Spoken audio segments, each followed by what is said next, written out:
identities. I'm very excited to talk to Tracey Camilleri today. Tracey, welcome to WeCan. You're the co-founder of Thompson, a leadership and organizational development consultancy. You're also an associate fellow at the Said Business School in Oxford. And you co-wrote a brilliant book called The Social Brain, The Psychology of Successful Groups, which is really an invaluable guide for people working in teams. So tell us a bit more about yourself and what you do. Oh, well, thank you, Stephanie, and I'm so glad to be here. Well, your introduction gave a lot of it away. I'm co-this and co-that, and collaboration and working with other wonderful people has been absolutely, the joy of my life. And I think the focus for me is on helping people to develop, is on creating organizations that are really containers for us to be more human. My unit of identification is usually the group rather than the individual. And, how can a group become more than the sum of its parts? And the particular lens that we've brought to our book is an evolutionary psychology lens. There is so much talk about the new, the shiny, and we've been interested in what doesn't change about human behavior and what hasn't changed for millennia, and how leaders particularly, by understanding a bit more about our human psychology and biology, can actually work with the grain of it in order for groups to, yes, to perform, but to thrive, to have impact, to have the confidence to innovate.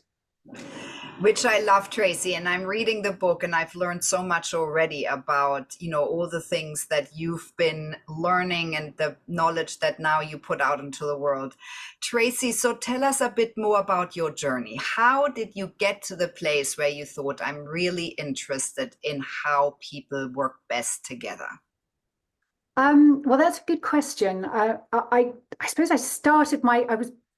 was brought up in the middle of nowhere on a farm in the middle of the New Forest. And although that sounds an odd place to begin being interested in human beings, because I was mainly surrounded by animals, it was a good place to use one's imagination and to, we spent a lot of time with my little sisters, doing plays and scenarios and imagining.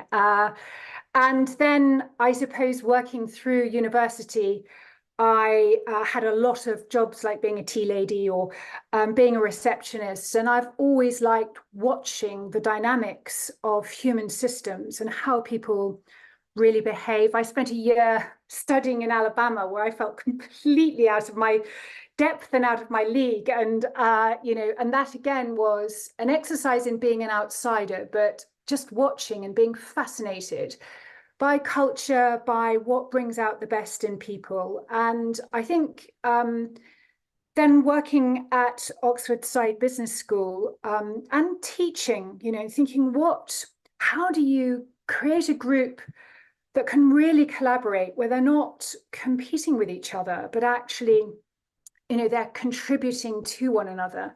Mm-hmm. So I think those were the sort of mainsprings of it. And I suppose the last thing I would say is also, being lucky enough to study English literature at Oxford, in fact, that immersion in stories, in human stories, in humanities, where you have the chance to go deep inside characters. It's such a fast track for understanding human behavior. So I suppose that's my sort of crucible of how I developed this desire and this belief that what we do, that people like you and me, is hopefully create environments that will be better for, you just talked about your son's birthday, for the next generation to work in. And, that's one of the things I feel really strongly and one of my motivators. Tracey, so tell us a little bit about your day-to-day. What do you do on a day-to-day basis, and how do you help and support companies and, I assume many different entities, because if I hear you speak, I think schools need this, universities need this. You're all about bringing the best out in groups. And as we are always, almost always in groups in a learning and corporate environment, it seems essential to know everything that you know. Well, I mean, that's fascinating. I think we are always in groups, but we often don't think in groups. I think it's such an interesting moment right now because the shape of work is being redesigned. I mean, everyone is trying to get the best of both worlds, the kind of digital world and the face-to-face world. And people are experimenting and trying things, and people are falling short. And everywhere we go, people are, how can we actually take the best of both and really think about creating structures for the future? So on that side, we are working with organizations to design social strategies. You know, we've all, you know, designed marketing strategies and digital strategies and so on. And people have imagined, I think, that the social side of organizations just kind of looks after itself, or that isn't the work, but it actually is the work. So we've been surprised. We've ended up talking to, you know, just recently talking to quite a few organizations that are thinking about their infrastructure, thinking about their office, thinking about their space, and thinking, well, hold on a minute. We've got to think about what people are going to be doing in this space, and when and how and what's working before we start to redesign the office. We do that. We bring senior leaders together often for you know, leadership development programs, but very particular ones using the Oxford idea of the tutorial, of this kind of Socratic exchange, the working out of issues. We design the spaces, you wouldn't be surprised, given our book, the spaces in between that are the most important social side of it. We do a lot of experiential learning as well. Shared experience is a great bonder, and we are very informed, as I said at the top of this conversation, by evolutionary psychology. Our co-author is Robin Dunbar. Robin is the eponymous Dunbar of the Dunbar number, which is 150, beyond which apparently the weird stuff happens. And it's amazing how many people we spoke to. That 150 was kind of tipping point where relationship became, you know, much more transactional, where it was the tipping point between us and them. And, you know, we have been fascinated in what happens to leadership at that point, and how you can scale intimacy, how you can scale human interaction in a really productive way. I don't know if that answers your question, Stephanie. Yes, it does. It does. I mean, I realize you wear a lot of hats, and I think this is so incredible in the book, and it's really something I've heard for the first time. I knew that there was always a special number, and it's so interesting how you explain how it goes from 10 to 50, from 50 to 100, from 100 to 150. And I think that our overall health and well-being is really hinged on the number of close friendships we have, but also that we work well in the teams and the spaces that we operate in as humans. And so I thought this was such an interesting book because it really drills down in that, and it shows company examples of companies that do that very well. And the thing that they seem to have in common is incredible social spaces. I think that's, you know, there's so much money and investment, quite rightly, has been spent by corporates and governments on mental and physical health.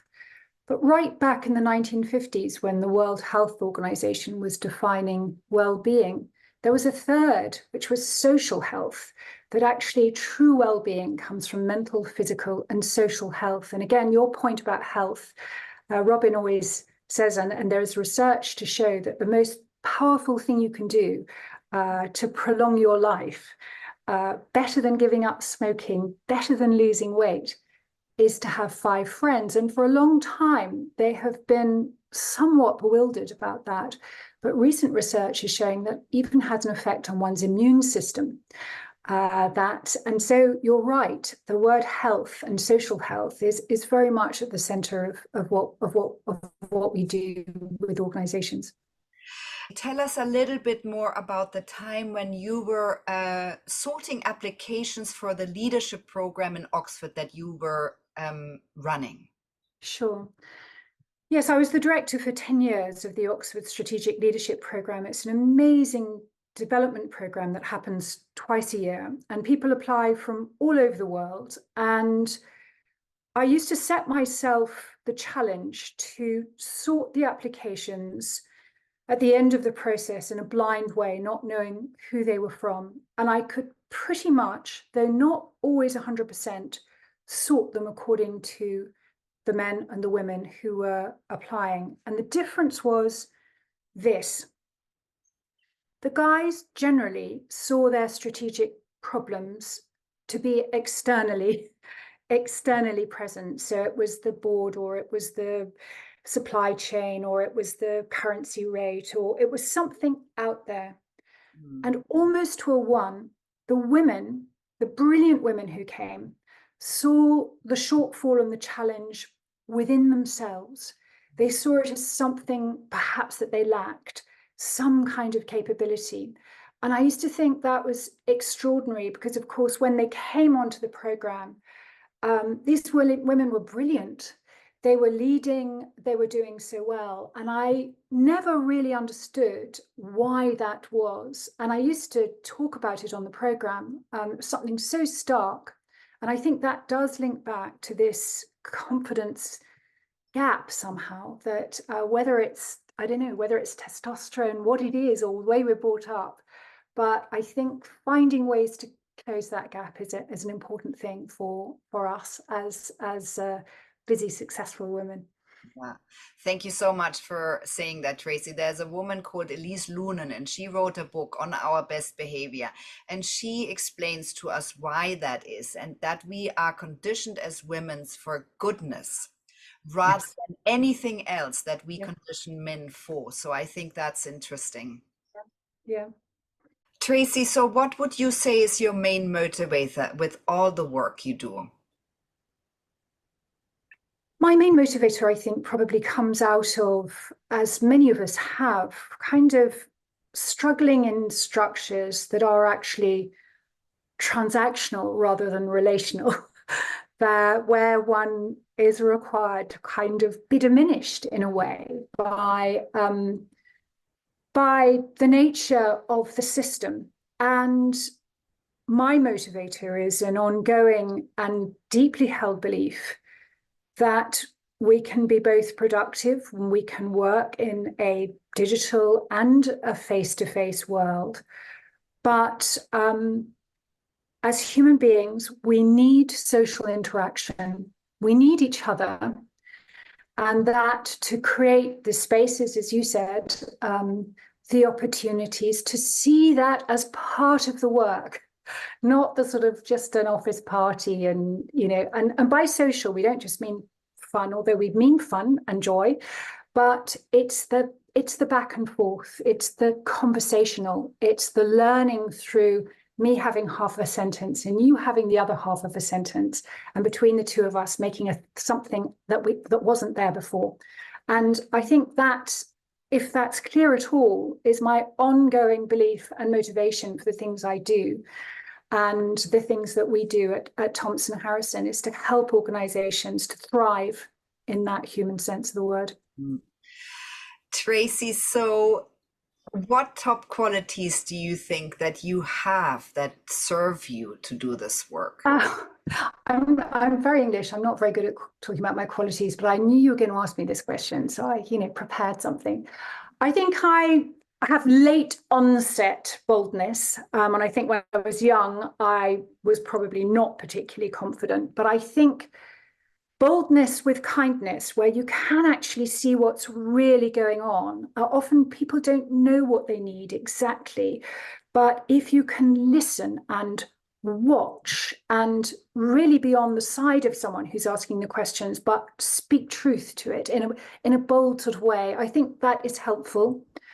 I think I'm married to someone who trained as a psychoanalyst. So, I think that sort of seeing what's going on beneath what's purportedly going on is another thing. I always watch, the symbolism of how a meeting starts, what's really going on, the stories that are being told. And, I spend a lot of time thinking, well, what's really at issue here?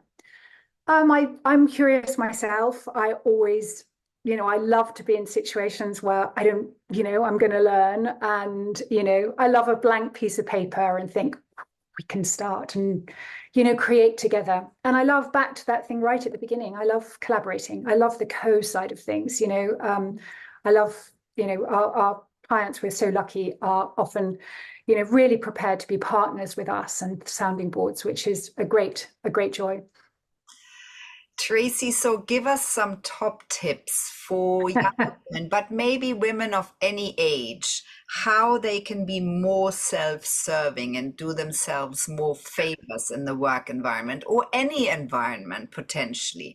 And give us some tips on how groups can thrive better. Yes, I mean, I said I was late onset bold. I think I was 50 before I walked into a room and said, this is what I want, and I want to lead it. And that is too late, that is too late. So I think, you have more power than you think you have, whether you're 16, whether you're 30, whether you're 50, and all that anyone can say is no, and no doesn't hurt you, but asking is such an important step, and not feeling, and probably lots of people have said this, Stephanie, but not feeling that you have to know everything in order to step in to take the next step. Nobody does, I find the brilliant women, young women I work with often feel that they have to be totally prepared. And it doesn't mean to say you're a charlatan or a bullshitter, but nobody's totally prepared to take the next step. So I think boldness, I think, confidence, and, I hate to say it, talking about money. I mean, it's sometimes money is how you're seen by the system. And actually, one has to ask for more sometimes. I know those are very, very basic things to say, but it always amazes me. It always amazes me that that doesn't change that issue. And teams, think about scale. Too many teams are too big to thrive. We are so good at including, but there's no point including people who don't have time in the system to talk or time to contribute. So kind of really think about the size of your teams. Think about creating an environment where people thrive. And I think it's not what you do, it's creating an environment within which other people can do things and be more themselves. And as you say in our book, through all that research, we came up with something we call the Thrive model, which looked at the 6 foundational conditions for groups to thrive. And again and again and again, those organizations that held those 6 conditions, which not surprising to anybody, but held them in balance, were those where the teams were really thriving and performing and enjoying being together. So, there's some really, really practical things that you can do in the book, whether you're a leader or part of a team, and things you can experiment with. Tracey, thank you. I love that you're giving us a little teaser. So everyone who's listening, you got to go out, buy the book and read up on what that is exactly. Tracey, so what are you most proud of to date with all the things you've done? Oh, gosh. Proud of my children. I'm sure everyone says that. 2 wonderful grown-up children. My eldest is about to get married, so I've got to think about what I'm going to wear as mother of the bride, which is really freaking me out. I'm proud that we had the discipline to synthesize the things that we really believed in and to do the research for our book and to work collaboratively with Robin, who came at it, from science, and we brought the practice to it. And I'm proud as well, setting up, we started in 2018 at Thompson Harrison. It's a female-led business. And we thought, actually, we don't have to do anything the way everyone else does. We can have a culture, and we can enjoy working together, and we can enjoy our collaborations and think about how we grow. And that's been a great exploration and a great source of source of learning. And we don't always get it right. Goodness, we don't. But, I'm proud of that. Tracey, and who are the role models that inspire and motivate you? Gosh, I am motivated not by anyone in particular, but I'm motivated by those kinds of leaders who use the pronoun we instead of I, who really worry at the edges of what they do, and who create an opportunity for people to feel more themselves in their presence. In other words, they are not diminishers. This is not about them, but they have some kind of greater purpose and some kind of greater effect. And those people, I've come across often actually, and they're often not the big egos and they're often not the big voices, but they're the people I really admire and they inspire me. Thank you so much for such a brilliant answer, Tracey. So give us a little bit of your future plans. What's going to happen for you in the next years? Well, I'm going to Crete next week, which I'm really looking forward to. I think we're feeling our way, and I think it's feeling almost where the heat of what we believe in, where it's taking us in a way.